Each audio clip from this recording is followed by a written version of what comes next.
salam dan bahagia. Halo Ibu dan Bapak, apa kabarnya? Pada video ini kita akan membahas tentang pengorganisasian pembelajaran di tahap mahir. Yuk langsung saja kita mulai pembahasannya. Satuan PAUD yang berada pada tahap mahir diharapkan dapat menyusun, merancang secara mandiri kurikulum operasional satuan yang kontekstual dan sesuai aspirasi warga satuan pendidikannya.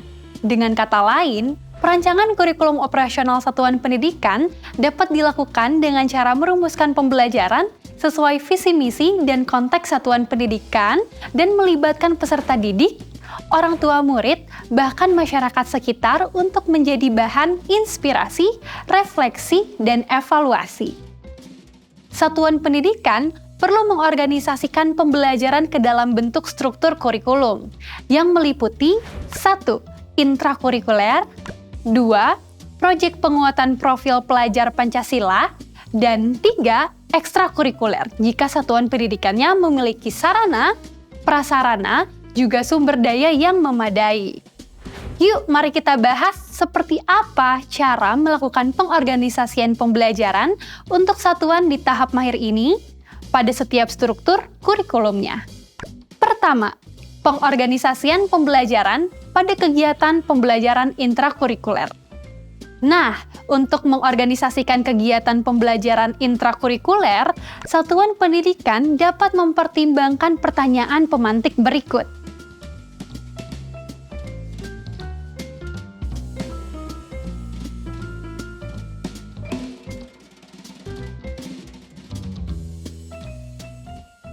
Pada tahap mahir, satuan pendidikan diharapkan sudah mampu memilih pendekatan yang paling sesuai untuk mengorganisasikan pembelajarannya. Satuan tahap mahir menyusun pengorganisasian pembelajaran berdasarkan hasil analisis dan refleksi diri dan sesuai dengan visi misi serta konteks satuan pendidikan. Sebagai contoh, PAUD Harapan selalu memberikan formulir evaluasi pembelajaran kepada orang tua di akhir tahun ajaran. Dengan begitu, PAUD Harapan dapat memetakan pengaturan, waktu belajar, tema pembelajaran, dan dukungan lain yang dibutuhkan untuk mengorganisasikan pembelajaran di tahun ajaran berikutnya. Hasil analisis formulir evaluasi selaras dengan visi dan misi PAUD Harapan, yaitu menciptakan generasi yang berdaya dan bermanfaat untuk daerah sekitar. Maka, pendekatan secara terintegrasi dipilih dengan mengaitkan seluruh materi pembelajaran dengan lingkungan sekitar. Sebagai satuan di tahap mahir, pengorganisasian pembelajaran PAUD Harapan bersifat dinamis. Selain pendekatan terintegrasi, PAUD Harapan juga menerapkan pendekatan lainnya, yaitu pendekatan sistem blok, khususnya untuk pelaksanaan proyek profil dengan menggunakan pendekatan blok. PAUD Harapan melakukan kegiatan proyek profil selama 2 minggu penuh tanpa melaksanakan kegiatan pembelajaran intrakurikuler. Kedua, proyek penguatan profil pelajar Pancasila. Kegiatan proyek profil dirancang terpisah dari intrakurikuler untuk menguatkan upaya pencapaian profil pelajar Pancasila.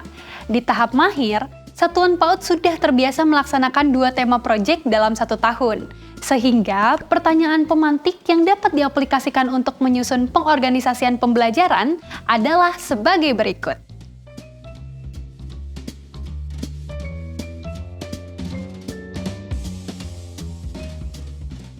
Sebagai contoh, sebelum memutuskan tema proyek penguatan profil pelajar Pancasila, PAUD Harapan mengadakan survei singkat kepada orang tua juga masyarakat sekitar di awal tahun ajaran baru.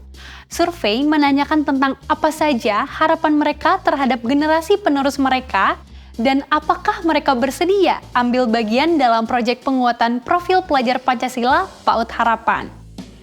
Dari hasil survei, didapati bahwa orang tua dan masyarakat sekitar PAUD Harapan yang rata-rata bekerja sebagai penjual makanan tradisional ingin para peserta didik untuk mengenal dan menggembari makanan tradisional.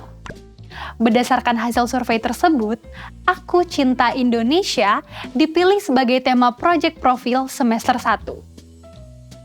Selain itu, hasil survei juga menunjukkan bahwa banyak orang tua murid yang bersedia membantu PAUD Harapan untuk melakukan proyek membuat makanan tradisional sehingga proyek tersebut dapat dilakukan bersama orang tua.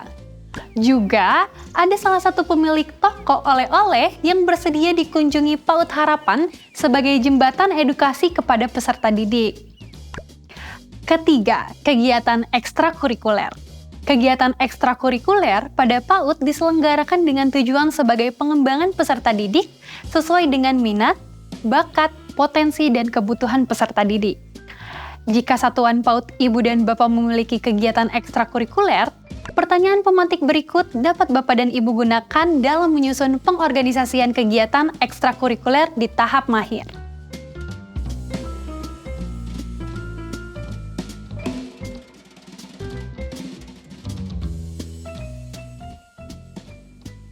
Melalui dua pertanyaan pemantik tersebut, satuan pendidikan dapat merancang ulang kegiatan ekstrakurikuler berdasarkan analisis dan evaluasi terhadap kegiatan ekstrakurikuler yang sudah berjalan.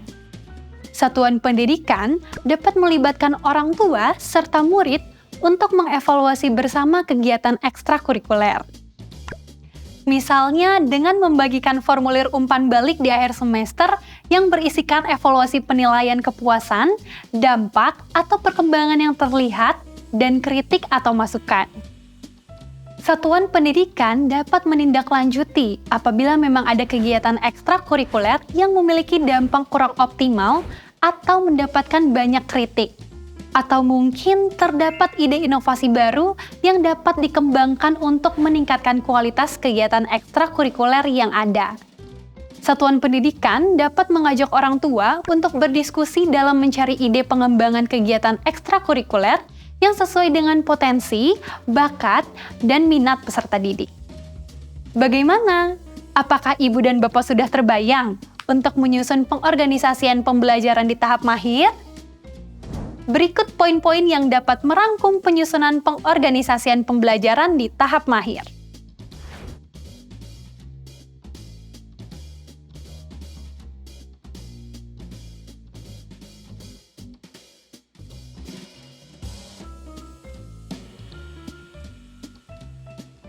Semoga dengan video ini Bapak Ibu dapat terinspirasi dan siap untuk mengimplementasikannya ya.